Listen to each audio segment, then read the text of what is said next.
In the last video, I talked about a response Frank Turek gave during a Q&A period and how that was not maybe the best possible response.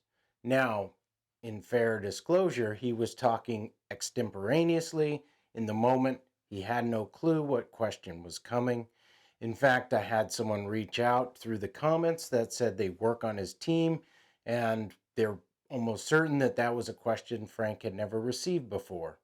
That shocked me, but it makes sense that it would be hard to answer a question you've never received before, especially one of a philosophical nature. In this video, though, I want to do the flip side. I had another comment on that video that said, well, how would you respond? What would your response be? And I gave a little bit of a response to them, but I thought this would be a great opportunity to take things a step further and actually provide you not only with how I would respond to the specific question John asked during Q&A, but also to give you a framework for addressing any philosophical question you might receive as an apologist. I also want to give you an opportunity to practice. So what I'm going to do is I'm going to talk through the framework, and then what I'll do is I'll play the clip, a portion of the clip from Frank's Q&A period, and then I'll stop and give you a chance to pause the video and just think for a minute, how would you respond to this question asker? And specifically, how would you respond to the question asker using the framework we're about to discuss? But before we do that, I want to offer you a free resource. I created a guide called 5 Powerful Arguments for God's Existence. In the guide, I break down 5 key arguments for God, giving you exactly what you need to know about the arguments so you can have sort of a cheat sheet when you're actually wrestling through these questions and trying to figure out, how do I defend the existence of God? Go get that at www.thephilosophicalchristian.com/5arguments. Now, here is the framework that I was talking about. First, when you respond in a Q&A period, it's helpful. This is what I've learned through my philosophical training, 10 plus years teaching it, 20 plus years studying it. I've made every mistake in the book. And one of the most important things you can do, if you don't do any other steps, is number one. All you want to do is you want to repeat the question/objection. Now, this does a couple of things. Number one, it gives you time to think. So as you're repeating the question, it gives you a little bit more time to process it. That can buy you time to sort of rack your brain a bit, figure out how you want to respond to it. Number two, it makes sure you are really tracking what the question asker is asking. And then number three, you can sharpen the question or the objection such that the question asker feels like not only do they know what I'm asking, but they sort of know this question or objection better than me.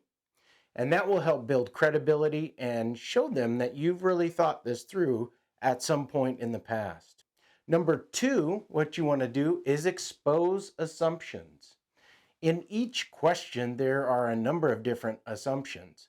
One important thing is to simply raise those assumptions to the table, bring them sort of up to the fore, and if you can, question those assumptions.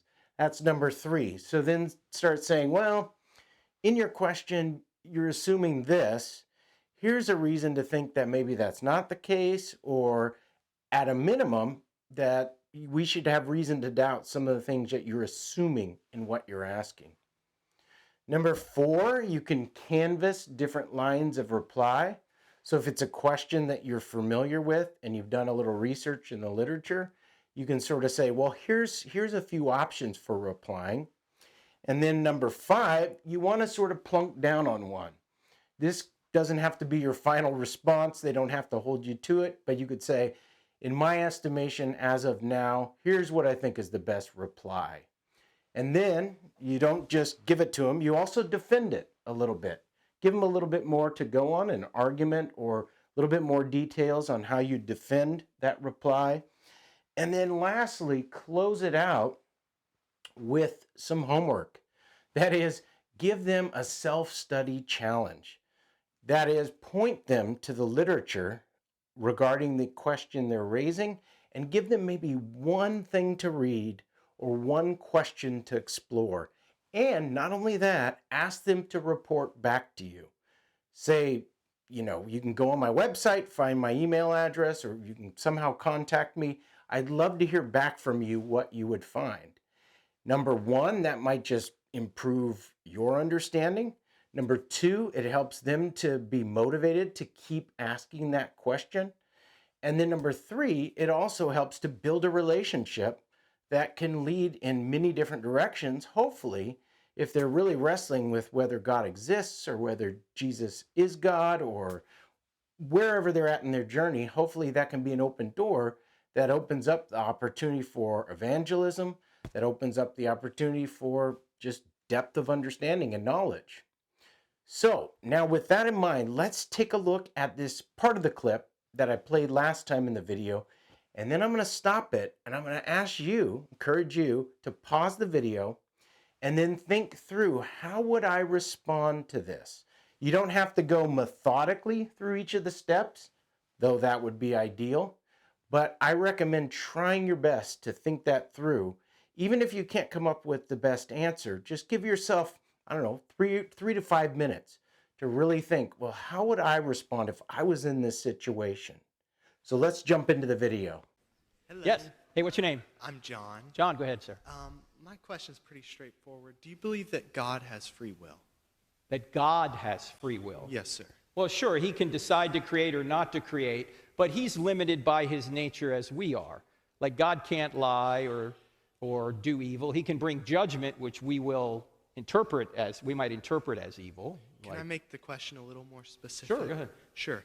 So I was thinking along those very lines, and there's the classic, adage, God can't make a stone so big Right. he can't pick it up. And he's limited by his nature. And it seems that the nature of God is kind of inherently to be all-powerful and all-knowing and all-righteous and always act accordingly and do what is best, right? And it would seem that God has some standard of judging what is best that he's applying to situations so that he's acting in accordance with that. And so it seems to me, at least as I'm thinking through it, that there's probably only one best option most of the time. And if God's limited by his nature, he's kind of limited to doing the most perfect thing in each scenario. And that would seem to be in conflict with free will. So I was just wondering your analysis on. Now that you've had a chance to watch it, before I give you my take on it and how I would address it walking through the 7 steps, I'd love for you to just take a moment, pause the video, and think through how would you respond. And then when you've had some time to think it through and sort of formulated how you would respond, then start the video back up and see how I would respond. Okay, best wishes.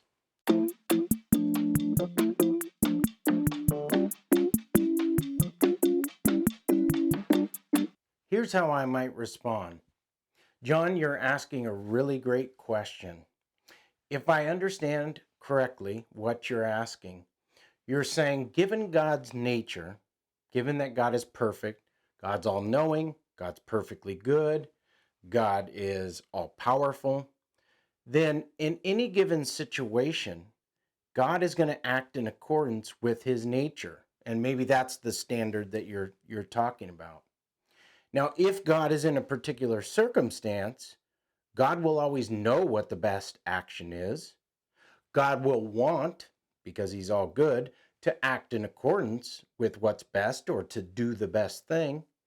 And then 3, he'll have the power to do so. So, given those things, it appears that there's really only one option for God in certain circumstances, namely that he perform the best action. And if there's only one thing God can do in a certain situation, then God doesn't act freely. He couldn't have done otherwise. Now, does that roughly sound like what you were asking? Okay, great. Awesome. Okay, so I just tried my best to repeat the question objection and then get an affirmation that I actually am tracking, and they're agreeing that I'm on the right track and understand their question. Now, number two, expose assumptions.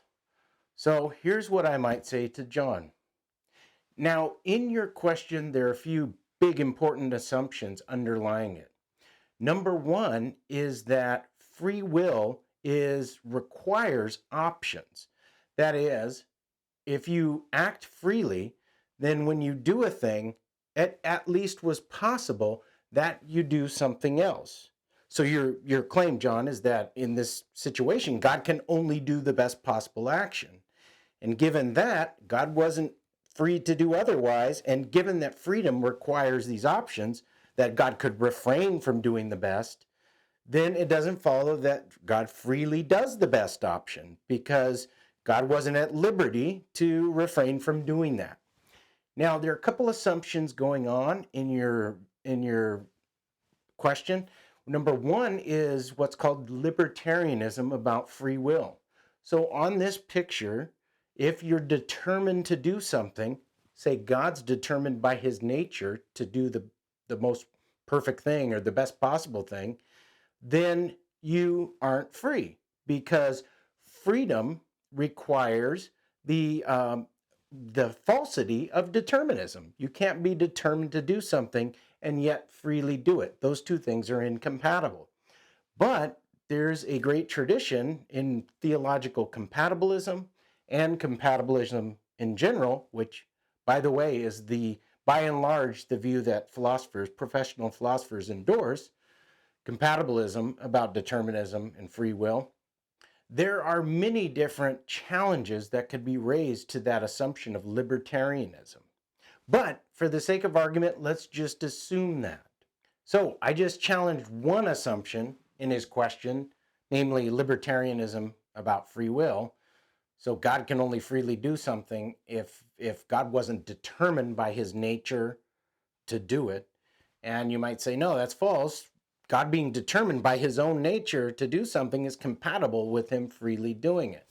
Okay, but you don't want to go into the whole free will debate, right? It's a massive literature, so you might just say, if you want a great resource on this, here's blah, blah, blah, blah, blah. Here's a resource. And there I might point them to the Stanford Encyclopedia of Philosophy. Look up compatibilism. And if you want something on theological compatibilism, then Taylor Sear on my channel, I just interviewed him about theological compatibilism. You can go learn about that there. Then I would say, but John, the big assumption that I want to push back on, or at least expose you to some different perspectives on, is the idea that God must always do what's best. Now, John, the question you're asking has been explored in the philosophical literature under the heading of whether God was free to not create the best possible world. That is, given that there's a best possible world, is it the case that God must have created that one? So you can see the parallel between the question you're asking and this one, whether God at any moment must do what's best, or whether when God created the universe, God must have created the best. So there's a lot of parallel between these questions. And philosopher Robert Adams argued that it would have been permissible for God to have not created the best, and that's in no way a reflection on him being perfectly good. Why? Well, he has a different criterion for when you could create a world and no one would be wronged by the creation of that world. If you want to follow up on this, Robert Adams has a classic book called The Virtue of Faith. There's also a freely available paper by the same title written by him that you can look up. Now, another person who discussed this was William Rowe. So William Rowe talked about a dilemma, and specifically that if God must create the best possible world, then God doesn't freely create the best possible world. He wasn't free to do otherwise. Now, there is an assumption going on here as well. The question becomes whether or not God can freely do something because he was determined to do it. Now, in typical cases, when we think being caused by something else to do something undermines your freedom, it's usually because there's something external to the agent impinging on the agent, causing him or her to do it. For instance, in a lot of classic cases, there is a neuroscientist who's tweaking with the person's brain and causes them to do a particular thing. And the question is, do they do it freely? And it's sort of intuitive. No, if there's somebody messing with your brain, that's not something you do free. But recall that the person doing the messing with is an external agent. Now, likewise, there's also causal determinism. Have you heard of that term? Okay. Yeah, so it's basically the idea that given the past history and of the universe and the laws of nature, there's only one unique future. There's only one unique way things could go. So because of this causal chain going back before you were born, you're determined to do what you do in that moment. And so given that outside external sort of causal sequence and the laws of nature, which are external to you, then you don't freely do what you do. So in your question, you're asking whether God, given his nature, freely could do other than what's sort of the best possible world. But let's say God is determined by his nature to create the best possible world. Well, that's internal to God. And there's a specific brand of libertarianism, because we're operating under that assumption, called agent libertarianism or agent-centered libertarianism. And on that view, as long as the agent is importantly involved in the causal sequence, then that's enough to secure freedom, as long as it's emanating from the agent. So if God is the cause of his action, then you can see that ultimately it's internal to God, and we don't have reason just on that basis alone to think that God doesn't do it freely, because the action's coming from him and emanating from his nature. Okay, now I did canvass the lines of reply, and you could cut that shorter. There's even more. There's even more options, but endorse one reply and defend it. So I would actually go with that last one that I just canvassed. And I would just, at the end of that, I would say, and I think this is really the best reply, especially working within the libertarian framework. I think that as long as it comes from something internal to the agent, and remember, we're talking about properties that are essential to God, like perfect knowledge, perfect goodness, and perfect power, then as long as that's what's generating the problem and it's all essential and internal to God, then I don't think that that's freedom undermining. So I would stick with that there. And then I would actually give him a self-study challenge. Hey, John, I know I kind of gave you a lot and it can seem a little bit overwhelming, but I want to just give you one reference, and I would love for you to check this out and then report back to me on what you think. I'd love to hear your thoughts and what you think. It's a paper that's freely available by Edward Waringa, and it's called The Freedom of God, and it's in the journal Faith and Philosophy. And if you aren't able to write that down, come up and see me afterwards, and I'll give you those references again, and we can continue the discussion as well. I hope that's helpful. Again, great question. Okay, so you can see that is a lot. And again, once you actually see what a good question would look like and how you fully answer a question, you can see why I can't fault Frank for not doing that in the moment, especially given that it's a question he has supposedly never encountered, namely, does God act freely? That's surprising that he never encountered it, but again, I trust the person who's saying he never has. And so I hope that's been helpful to you. So I would love for you actually to work on the framework and then report back to me in the comments. What were the sticking points for you? What was an aha moment? And I would literally just practice doing this. And that's the big reason that I did this with Frank's video. Not, again, not to bash Frank or in any way, but because, like good athletes, good apologists study film and then try to improve on things so that when you're in the moment and you're asked the difficult questions, you not only have a good stepwise framework to go through, but you also have the content because you've done the research and practice rehearsing it.